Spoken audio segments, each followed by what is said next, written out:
Hey everybody, welcome to the third video on the resurrection of this late 70s rusty old white 260 farm tractor. I've mostly been using it to pull logs out of the bush for firewood, and I'm starting to feel pretty confident that it's running properly and it's more or less reliable. Today I'm just heading down the road to grab an old plow from the family farm. Now, I'm not completely sure I actually need a plow, but it seems like the kind of thing that every rusty old farm tractor should have.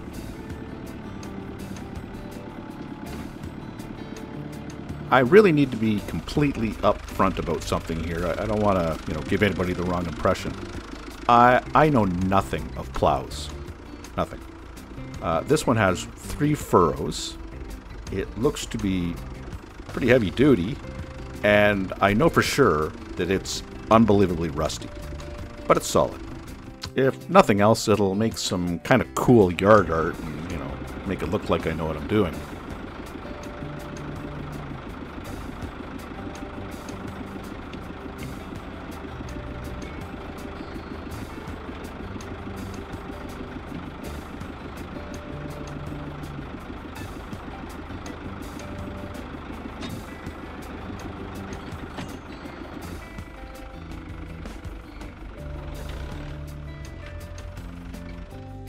Apart from a few rough welds, it looks like it's still pretty much functional.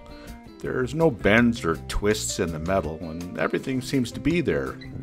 It's just very few of the moving parts will actually move. It's certainly repairable, so I'll just store it somewhere and worry about fixing it if I ever actually have a use for it. I wouldn't mind a bigger garden, so maybe by the spring I'll have it going again. We'll see. The only other attachment that came with the tractor is this drawbar and chain. So far it's been really helpful, but it's somewhat limited in its maximum lifting height, although it'll lift a lot. So after a bit of searching online, I found this used rear-mounted boom. It connects to the 3-point hitch and apparently lifts up to 1,000 pounds. I'll have to see that to believe it, but maybe.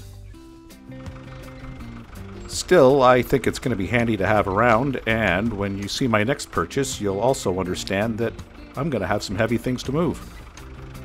Now, to me, one of the must-have items for any tractor is a front-end loader. So I started asking around, made a few phone calls, and sure enough, I was able to track one down. The seller had a compatible loader currently installed on one of his parts tractors. This is an Allis Chalmers model 5040, which, as it happens, was also made by Fiat at about the same time as the white. So I took a few pictures of the mounts, made a few measurements, and yeah, I'm pretty sure it's the right one. After that came a little bit of bartering, and somehow I ended up with the whole tractor, complete with loader, rear blade, and even a post hole auger. To make it even better, he delivered the whole shooting match to me right in my driveway as part of the deal. His only request said he'd like the tires back, which really wouldn't fit the white anyway, so I was glad to agree to it.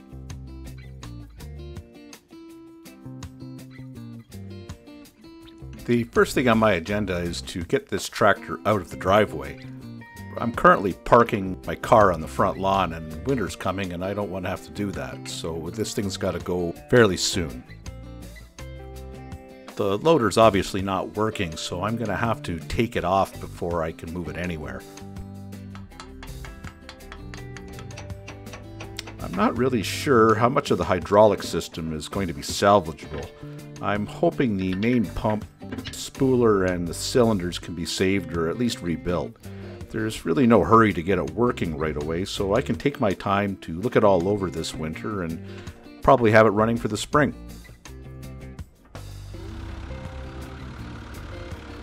I've got a little spot out behind the woodshed where I can stick it up on blocks, and I should be able to pick away at it and take stuff off as I need it.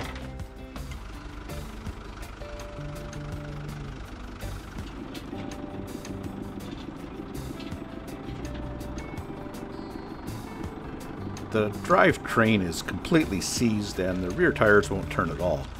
My plan is to lift the rear end of the parts tractor using the hydraulic arms on the white, then remove the rear tires, which I'll return to the cellar, and then drag the whole thing out behind the woodshed on its front tires. Just for fun, I tried lifting it with the boom, but it was way too heavy for that. I did have better success when I used the drawbar, which was able to lift it high enough to get a set of jacks under the rear axle.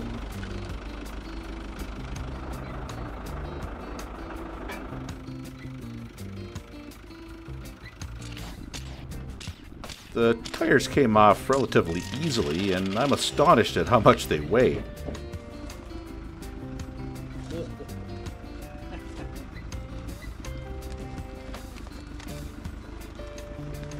The flat one wasn't too bad, but the other side, I guess, was still full of calcium, and it was completely unmanageable.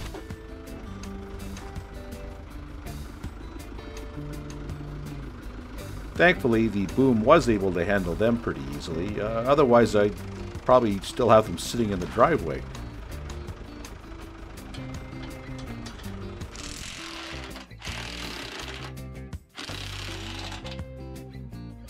With the rear tires off, the stationary mounting framework for the loader was much easier to get to. The mounting bolts put up a fair bit of a fight. They've been in there a long time.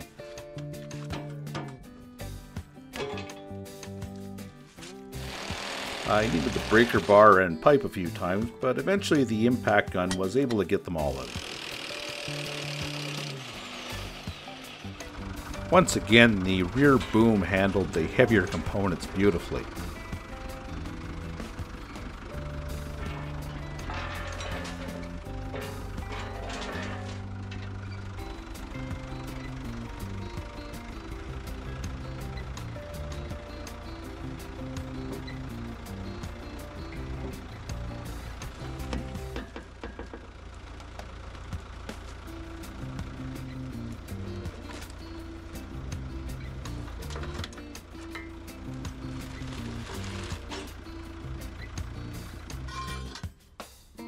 The white is 3.5 inches longer than the Allis Chalmers, so I needed to slide the rear axle mount out of the side rail to make it fit.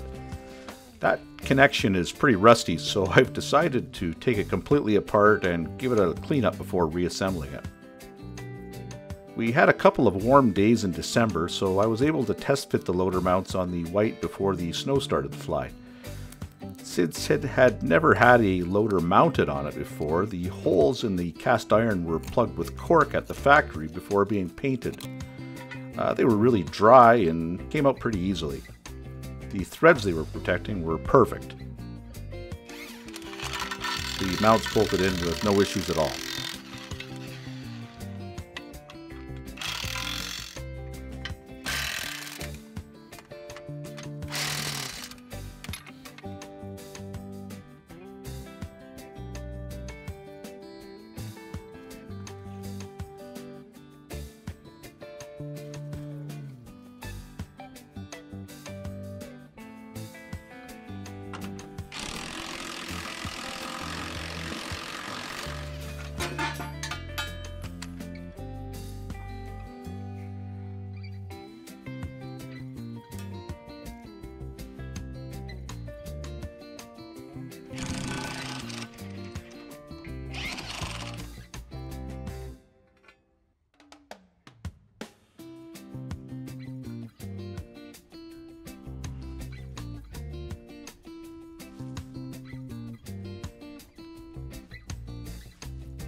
In the end, it all lined up as expected, which was a huge relief. I'll just leave these components on for now and start planning the routes for the new hydraulic hoses. I'm sure some of the lengths are going to change because the tractor's a little bit longer.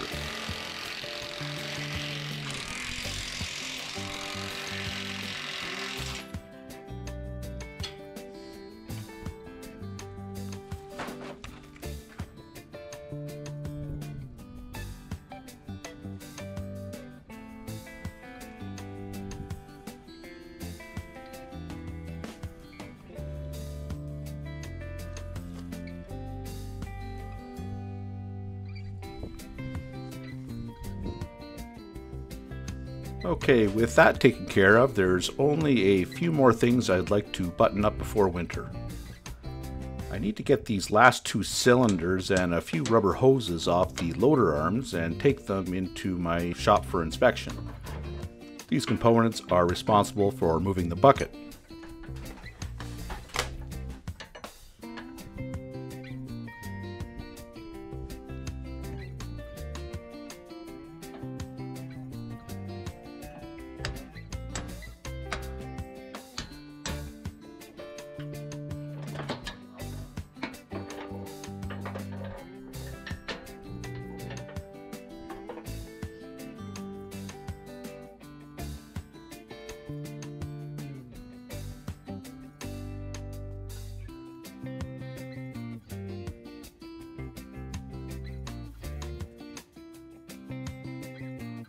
It's the end of December in Canada, and there is a lot of snow in the forecast. If this tractor is going to be used to clear that snow, the block heater has to be working, or quite honestly, the tractor won't start. All of the nights and most of the days have been well below freezing lately, and it will be that way for several months.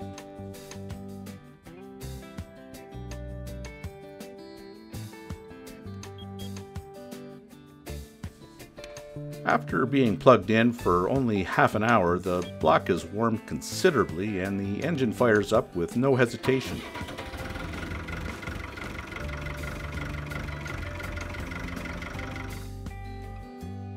You may have noticed that I installed a new battery. Before I start doing anything too crazy, I need to fasten it down so it doesn't slide around too much.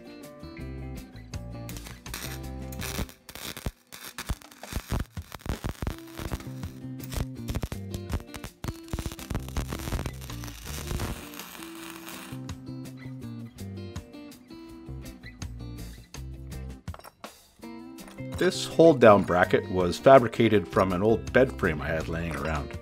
It's been painted flat black and some rubber has been added to protect the battery.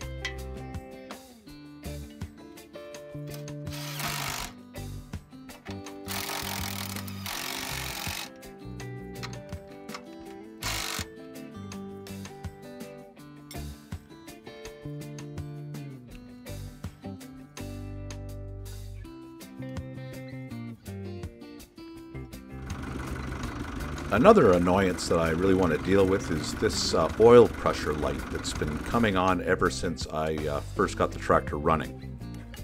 I looked into it a way back when I did the injectors and changed the seals on the pump, and at that time I determined that it was actually just the switch wasn't sending the proper signal. But it's been a few months, so I'd like to just verify that before I go too much further. All I really have to do is just remove the switch and run the tractor for just a second and make sure that there is in fact oil pressure. I'll know that by a whole bunch of oil squirting out of the hole. Yep, everything looks good. That's lots of pressure. So I'm going to just put it back in and I'm going to add that to my things to search for this winter.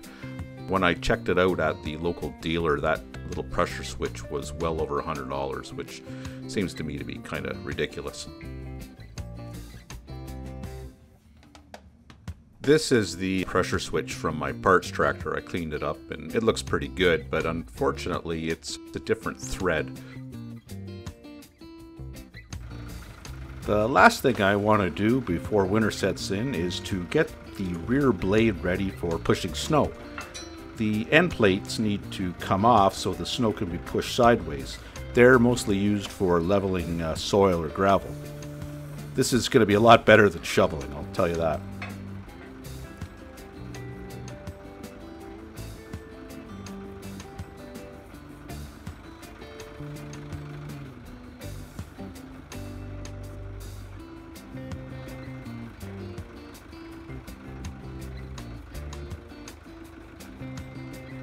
So that's it for the tractor for a while. I'm going to move indoors and record some smaller projects as the season gets colder.